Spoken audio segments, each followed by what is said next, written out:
sure that the stuff we do send abroad is properly recycled? Well, I think we need to do both things. First of all, we need to make sure that we have the infrastructure in the UK to recycle it.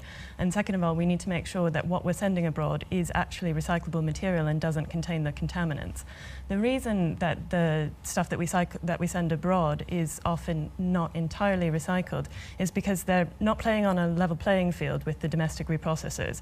So the system is based on tradable evidence notes, and when you're recycling in the UK, you have to actually recycle the material and then you can issue the evidence note. But when you're exporting, those are issued at the point of export, so it will still contain contaminants, labels and things like that, which are falsely counted as recycled rather than being recycled here. So it's not a level playing field for the domestic recyclers. So, Professor Bates, whose responsibility is this? Is this the government's responsibility, or is it the company?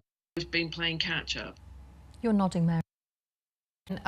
The streets would be spotless and there wouldn't be any problem with pollution. So until we give, there's no such place as a way, and until we give these bottles their real value, their true value, we're going to allow it to pollute our streets and potentially to end up in landfill in faraway countries. So we really need to force the producers to do more. The principle of the polluter pays. We as taxpayers are footing the bill on this, as council taxpayers, through our bin collections and through the litter collections. That's not fair. But won't we as consumers end up footing the bill? If we make the plastic producers pay towards it, won't they just put up the prices? They won't put up the prices, they'll absorb the prices. So, and actually, this is stuff that is about treading more gently on the planet as well. We're using 2.7 times what our natural resource ability can absorb. So we need to sort of taper off what we're using and then bring it down. In 1950, the world used 2 million tonnes of plastic. Last year, we used 300 million tonnes of plastic.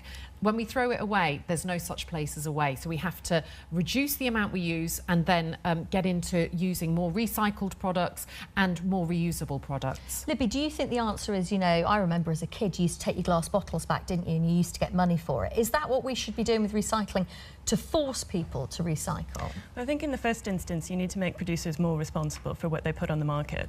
So the system that we've got at the moment was actually designed more than 20 years ago between business and government, and the aim was never to make sure that businesses paid for everything. It was simply to make sure that we could meet our recycling targets as cheaply as possible for business. But that's meant that they've had absolutely no incentive to design things in the right way, to use resources as efficiently as possible. And as Mary said, that's meant that the taxpayers and ultimately us, we've been paying for this waste that isn't necessary to create. Is there a danger, Professor Bates, that people will watch this and say, I've been diligently separating my yoghurt pot? What we have